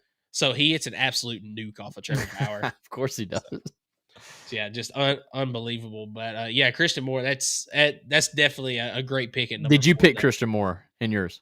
I did not. So that makes up for me not having Zakai. Okay, we're good. Yep. We're even. All right, bet. All right. So my number 4, Jemai Meshack. Not the best player at Tennessee, but without a doubt, my favorite player of the Rick Barnes era because of what he stands for, what he stands for, the way he carries himself. Yes, he's a defensive guy, and he's a guy that he was never the best player on the court, but what he gave you on the court each time that he stepped foot on the court, it was kind of like Zakai. You couldn't take him off because of what he could do for you. He could guard anybody from 1 to 5 on the court. He could score the basketball, although he did not very much. He was a pest whenever defending somebody. Ask Alabama how he scored. So yeah, exactly. And he will forever be remembered for that 3-pointer against Alabama, but he meant so much more to this program than just that 3-pointer. In 4 seasons, he had 156 total steals. He only had 579 points over 4 seasons. But like I said, it's not the points that he scored that mean the most. Those steals, 166 assists, 377 rebounds. And that's what I was just about to say. The rebounds, you just said it. 370 something rebounds. Yeah, 377 rebounds to his 500 something points. Yes, I'd almost venture to say 65% of his points scored were off of a rebound that he put right back up at the rim. Probably so, which was huge. I mean, that is something that you need. And he's not even, like you mentioned, the biggest guy or anything, but he just flew around, played with a lot of effort, heart, energy, and his leadership skills. Yes. Is something you had to have, especially in today's age. You're bringing in new guys left and right.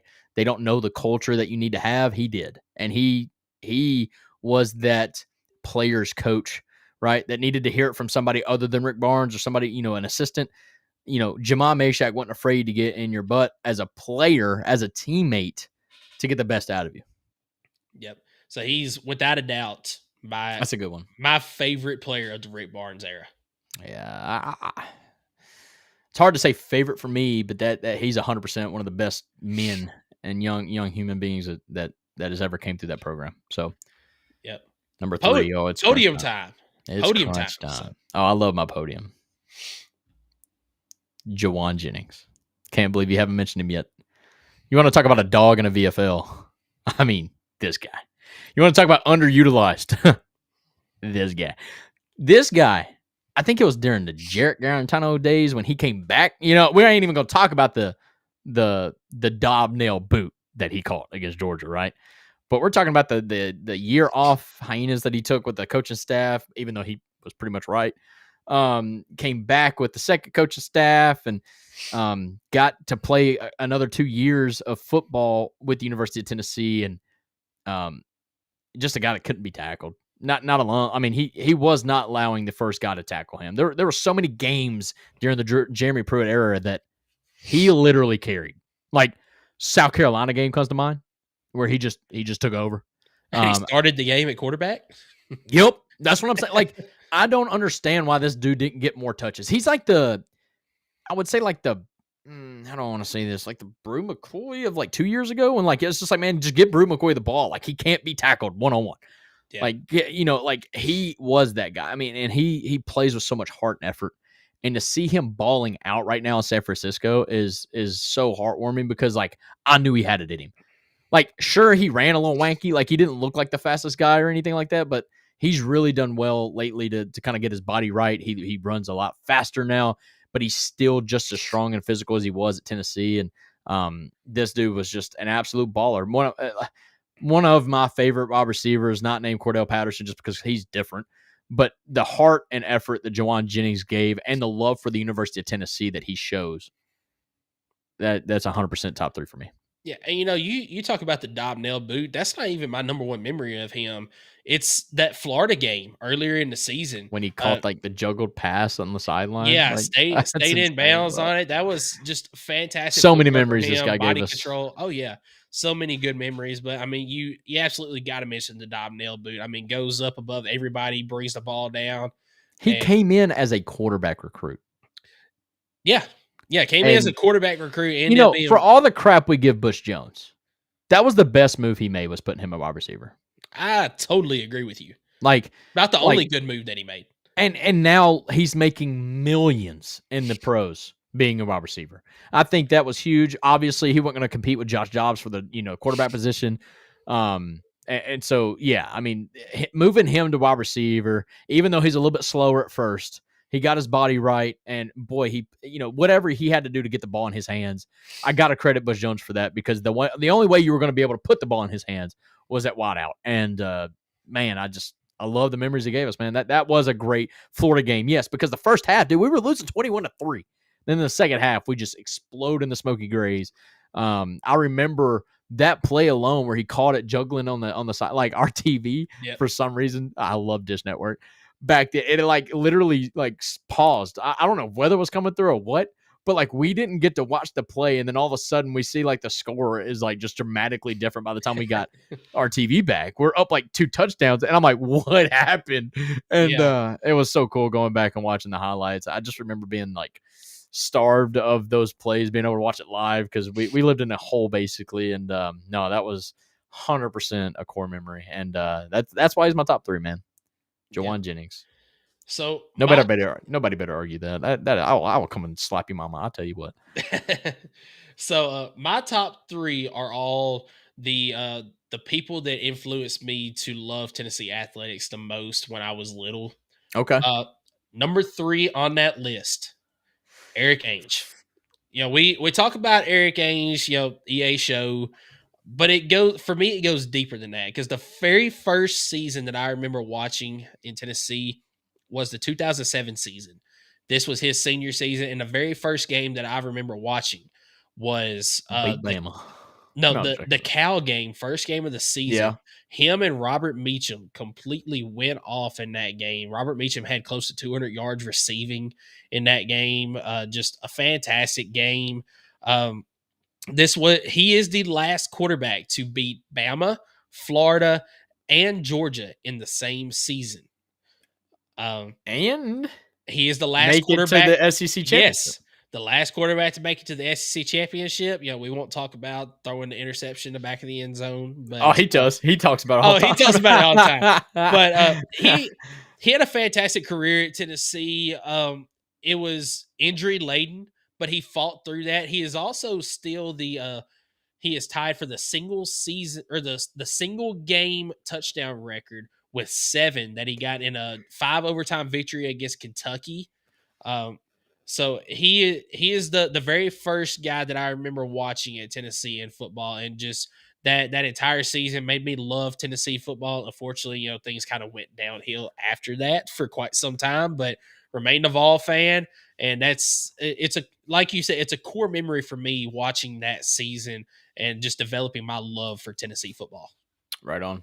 I think one for me that I can kind of say the same, and you've already mentioned him, but it's my number 2. It's Josh Dobbs.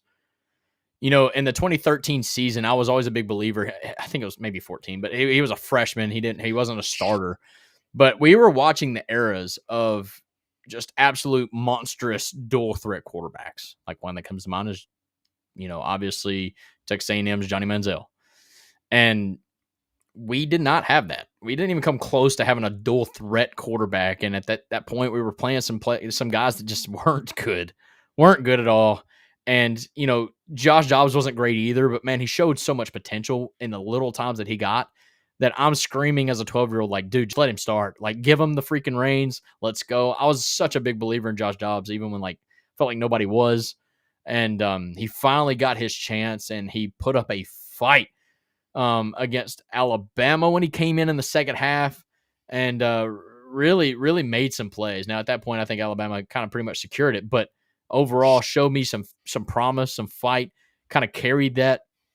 The way we beat South Carolina and stuff like that in those games, and the games that we kind of wrote off, but Josh Dobbs had other plans, and obviously he took that and carried it. In my opinion, definitely saved Butch Jones's career at university for at least until he was gone.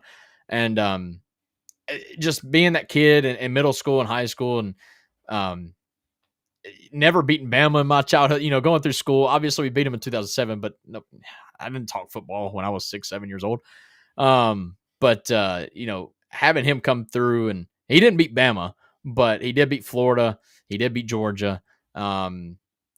Just the overall excitement that he brought, the dual threat, what he was able to do on the fly, like you mentioned, improv. When the play breaks down, what can you do for me? And he did that, but not just on the field. What this guy does, I mean, every football game that they announce him as a starter and then turn around and be like, oh, by the way, he's also like a rocket scientist. Like he's like, I mean, just insane what this kid put himself through, like the mental toughness he had to have to do what he did as for education on top of playing the game of football, being an SEC starter. That's something that I don't think you'd ever see another person go through. And you see him now, an NFL quarterback, and he still has a part-time job at NASA. It's pretty insane what this guy did, and definitely one of my favorite quarterbacks growing up. Yep. So going back to the hardwood now for my number 2, but it's not men's like you might think. Women's side, Candace Parker. This is such a good one. I'm so mad that I didn't do this. Candace Parker, she is without a doubt my favorite women's player of all time. The first season I remember watching was it was actually the 07-08 season where they won their second straight national title, in which she just could not be stopped that year. I mean, she played in, I believe it was all 38 games, and played most of the season, I believe, with a dislocated shoulder, if I'm not mistaken. Maybe I'm thinking of her freshman season when I went back and did research, but there was one season there where she played with a dislocated shoulder for the majority of the season. But she was the National Player of the Year that season. She was the NCAA tournament MVP that season as well. Just absolutely led the Lady Vols that season, like she did her entire career. I believe she was a 3-time All-American, if I'm not mistaken. I know for sure she was a 2-time All-American, but just unbelievable. Okay, so 2-time first-team All-American, and then a second-team All-American her freshman season. That's a 3-time All-American. That counts. Yeah, obviously a 3-time first-team All-SEC in that time. And then what she did in the pros as well. I mean, she once again could not be stopped. There was no player like her. And then she's got, I think, 2 kids now. Mm-hmm. And she had to leave midway through the season for both of those kids, and then came back and was still on top of the sport. In 2021, she was the female athlete of the year. She was the WNBA Finals MVP in 26, a 3-time WNBA champion, or sorry, 16. I think I said 26. You did. That's okay. A 3-time WNBA champion in 16, 21, and 23, and then 2-time WNBA MVP in 08 and 13. And then now that she is retired from the game of basketball, she's broadcasting it. She is doing analytics with basketball, not just on the women's side, but the men's side as well. She's been one of the biggest. She's been one of the biggest ones on the the halftimes or post games of the March Madness, men's. But I feel like she just fits in that environment. She absolutely does. And then not only just what she did on the court, but what she does off the court as well. And then I'm sure some of you have seen the interview that uh, she she kind of did with Bruce Pearl there, talking about Pat Summitt, just what Pat Summitt means to her as well, and the influence that Pat Summitt had on her life outside of sports as well as in sports. It's unbelievable. Candace Parker, without a doubt, my second all-time favorite player in Tennessee history. That's a good one. I wish I watched basketball back then. One to experience Candace Parker, but like also to kind of see Pat Summitt live in her elements before it was too late. I didn't get that opportunity because my family just wasn't big into basketball, man. It was football, baseball, and then I raced dirt bikes. So like that was kind of what consumed my life. But this, without a doubt, is that's the home run pick. I mean, I'm surprised it's not number one. I mean, what she meant to the university, vice versa, what she was able to do, her accolades being here, just one of the best, if not the best. So, good job. That was a great pick. Knocked that one out of the park. My number one. It's pretty easy for me. It's Hendon Hooker. What he does on and off the field, we had already talked about how he beat Bama. He's beaten Florida. He didn't beat Georgia. I guess that's the one thing that you can kind of hold over him. But just what he does on and off the field, what he meant to like the kids program that he and his brother wrote a book while he was here at the University of Tennessee, kind of helped spread awareness. Just what a young man's supposed to represent. That's what Hendon Hooker was. That's what he is.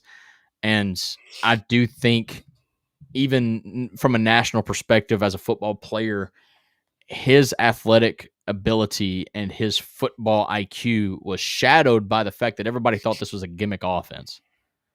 And don't use that word tartly. What makes me mad or upset is the fact that you now can prove the fact that it's not a gimmick offense because the offense hasn't been able to click the way it was when Hendon Hooker was at the helm. And I think that should prove to everyone that Hendon Hooker was that good.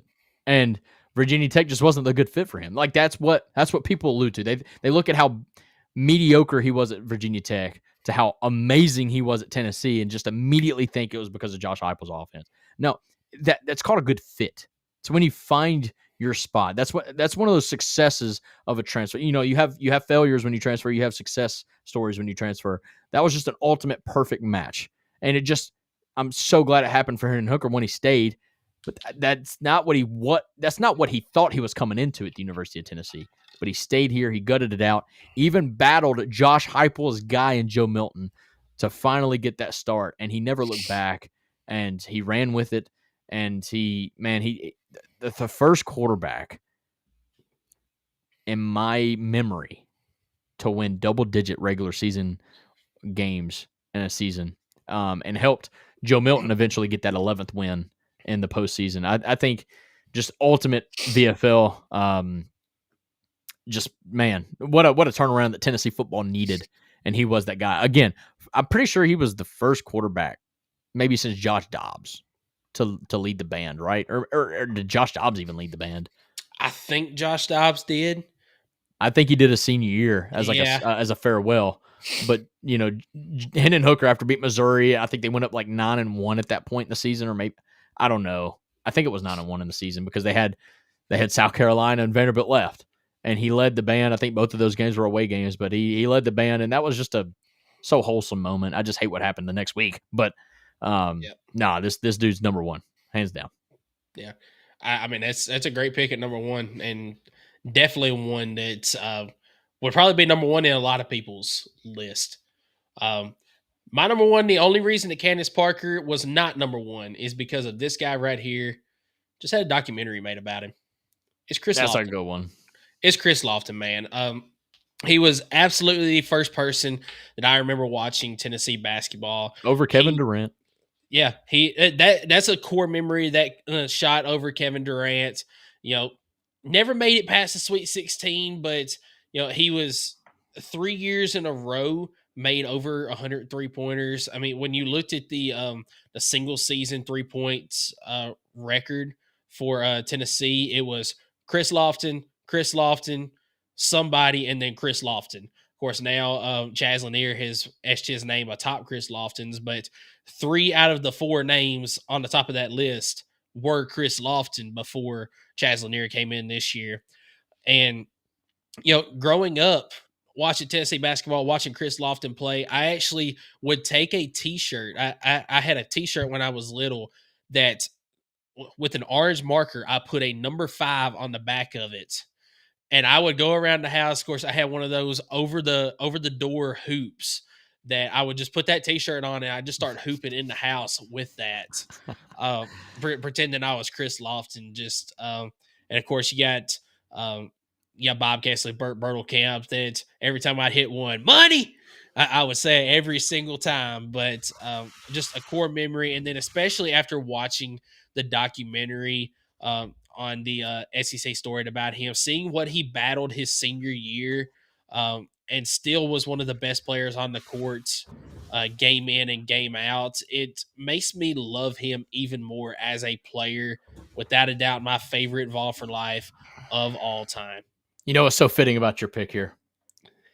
So I'm going to shout out Chris Lofton as no. This is for us. So it's hard to see it.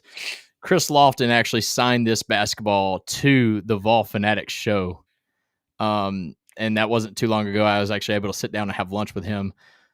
Please don't kill me for not having you in my top 10, but I knew Michael was going to have you up pretty high. But just a massive shout out to Chris Lofton. Nobody knew what he was going through. I didn't even know what he was going through. I think he wanted to keep it that way for a reason.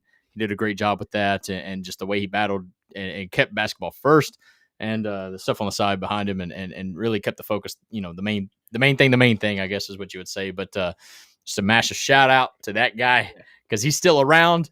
And he still supports the Vols more than anything. You've seen him, right? He was at every NCAA tournament game. He wanted to see Chaz Lanier beat it. Like that's the type of guy that he is. And to take the time out of his day to visit me, man, like, come on.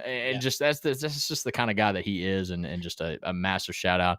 100% a valid number 1 pick. But I also want to give a shout out, talking about what he went through his senior year. I want to give a shout out to Chris Lowe, man.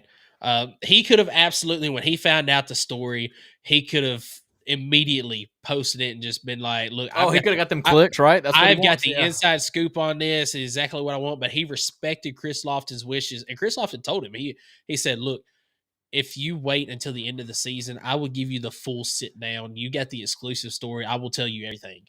And the fact that Chris Lowe was willing to do that shows what kind of guy Chris Lowe is, as well as a person, as a sports writer, all that. But yeah, Chris Lofton, definitely my all-time favorite Vol for life. I mean, he's pretty high on my list too. I gotta say, this is pretty cool. So thank you, Chris, man. Well, dude, that is our top 10 VFLs. Clearly, I'm the football guy. It's okay. Clearly, I'm the basketball guy. Yeah. So it made up a great top 10, dude, or top 20, if you want to call it. Kind of surprised that you didn't have Fulke on the list. So he was going to be my number 11. He was absolutely going to be a true my honorable 11. mention. Yeah. Yes, that was a true honorable mention. I threw out the honorable mention to Monica Abbott, like I said, because she was the first person I remember for softball. Yeah. And I started to put her as number 5 on my list and move Drew Gilbert up to number 4 and have my top 5 be, the reason that I started watching it, but I was like, that wouldn't be a true list because they're not, top 5 worthy as far as my favorites. Yeah. But I had to give her that shout out. But yeah, Fulke, he was right there on the cusp of making that list. Heck yeah. That's what I like, dude. Well, we definitely went long with that segment, but you got anything in wrapping up before we talk? I mean, next week we'll be talking Argent White game, 100%. Can't wait to look forward to that. Obviously we'll get to see what Boo Carter really is doing on the offensive defensive side. Get to see this offense, get to see maybe a little bit of G-Mac playing some. I think that'll be nice. And I really want to see Jake Merklinger kind of take the reins because he's going to need to be your number 2 this year. Let G-Mac take a red shirt. But no, is there anything in closing before we wrap up the show today? Shout out to Chase Dolander. Got called up to the and MLB, got his first win, got his dude. First career win. Yes, sir. In that game as well. Then you had Blake Burke doing his thing, hitting a long bomb in in minor leagues. Went up against I can't remember now who it was. Guy that he played with. Billy Amick went up against him. Both of them put on a show this past weekend. I think Burke went like 4 of 10, and Amick went like 5 of 13 for the weekend from the plate. Just doing their things out there. A big diss though to Jemai Meshack is and Zakai Ziegler really. It's crazy there was 2 of the final 4, man. Yeah, they should have absolutely been one of those. We were so confident. Defensive Player of the Year. We were so confident it was going to be one of them. Yeah, it's a disgrace that it was. Jemai Meshack had the most steals in the tournament too, right? Yes. Yeah. Still has the most steals in the tournament. It's an absolute disgrace that he did not win it, and Ryan Kalkbrenner won it. I mean, Kalkbrenner's a great player. Don't get me wrong. But when you watch him play defense and then you watch Ziegler and Meshack play defense, there's no question. No. One of them should have definitely won that award, but it's neither here nor there. Final thing I have. Who got in the game tonight? Starts in an hour. Let's piss off some of our listeners. All right, so I hedge betted it. You get what I'm saying. Yep. So I have Florida winning. I hate to root for Florida, so that's why I bet on Florida.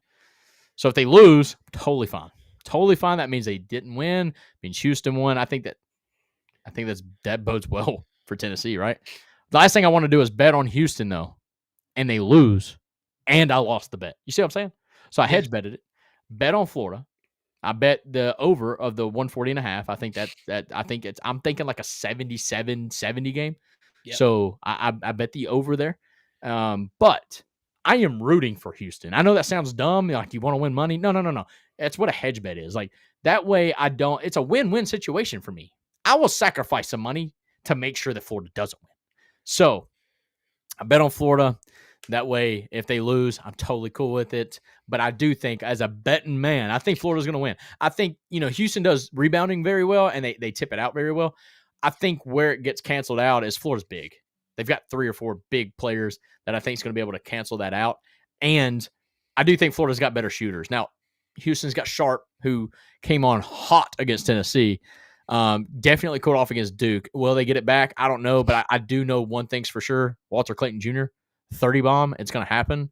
So how well they defend that, I don't know. We'll see. But I as a betting man, I'm taking Florida to win and cover the 1.5. Yeah. What about you? If there's any team that can beat Florida, it is Houston because of how they play defense, how they rebound. I think it was Duke. I think you're wrong. I don't think so. I think you're only saying that because it's a championship match. I think it was Duke. No. I think Houston plays better defense than Duke does. And I think they match up better with Florida than Duke probably would. Now, offensively, it would definitely be Duke matching up better. I think that they can score more against Florida than Houston can. Just because, Houston, they did well against Tennessee. They've really done well this whole tournament at scoring the basketball. But they're defensive minded. The way they were able to put Duke on like 2 scoring droughts of like 8 minutes to come back and win that game. That was insane. I don't know if that was just how good Houston was or just how big of a choke job Duke put on. It was wild, man. I never thought that a Duke team could go that cold. That made Tennessee look a little bit better, honestly. Like Tennessee they went on some droughts, never that bad. I cashed out. I was telling you about this. I cashed out my bet because they were scoring heavy in the first or the second half. And I'm like, yeah, they're hitting the over. I cashed out, took my money. Great. And I'm glad I did that. But then like after I cashed out, dude, Duke literally sat on 59 points for like a solid 20 minutes of real time. Yeah. I never would have seen that coming, and credit to Houston. Their defense is crazy. But like I said, I think a lot of that bodes to how well they rebound. And I think just because of how big Florida is, that might cancel that out. I don't know. We'll see. But you asked me, are you taking Houston? I would love to see Houston win, but you're not taking. But in my bracket at the beginning, I had Florida winning it. I'm going to stick with that. But man, we are totally not Tennessee fans right now. But it's very fitting though. I saw I don't know if you know who Charlie Burris is. Does the Big Orange podcast from A to Z Sports. I know Tennessee. Charlie Burris. So he put a tweet out. He said, the 2 teams in the national title game are the 2 teams that did manhandle Tennessee this year. Because, we all remember that Florida beat down. 1-1. Tennessee manhandled Florida. 2-1. No.